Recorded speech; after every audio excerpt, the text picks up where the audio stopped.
उपसरपंच प्रवीण पाटील यांनी केले आश्वासनांची वचनपूर्तता।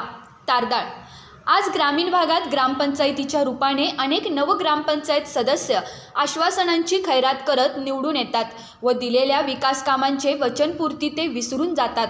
ही सत्य परिस्थिती आहे। मात्र याला अपवाद तारदाळ गावचे विद्यमान उपसरपंच प्रवीण पाटील हे गेली 2 वर्ष आपल्या प्रभागासह तारदाळ परिसरात विकास कामाबरोबर स्वतः जातीने लक्ष घालत त्या कामाची पूर्तता करीत असल्याने परिसरातून त्यांचे कौतुक होत आहे। तारदाळ येथील श्रीनगर समर्थ नगर पाटील मळा यासह परिसरामध्ये गेली 15 ते 20 वर्षे नागरिकांना अंधारातून जावे लागत होते। तसेच पाटील यांनी नागरिकांना स्ट्रीट लाईट बसवून देण्याचे आश्वासन दिले होते। त्याची वचनपूर्तता उपसरपंच प्रवीण पाटील यांनी 2 वर्षात केल्याने परिसरातील नागरिकातून त्यांचे कौतुक होत आहे।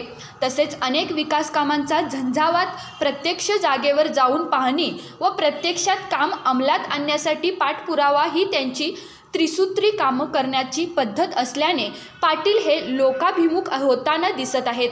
तसेच गेल्या 20 वर्षात अंधारातून मार्गक्रमण करणाऱ्या नागरिकांना प्रकाशाचा मोहोर या परिसरात उमटत असल्याने विशेषतः महिला वर्गातून समाधान व्यक्त होत आहे। यासाठी तारदाळ ग्रामपंचायतीचे लोकनियुक्त सरपंच पल्लवी पवार यांचे मोलाचे सहकार्य लाभत असल्याचे उपसरपंच प्रवीण पाटील यांनी सांगितले। चॅनेलला सबस्क्राइब करा आणि परिसरातील ताज्या घडामोडी सर्वात आधी बघण्यासाठी बेल आयकॉनला क्लिक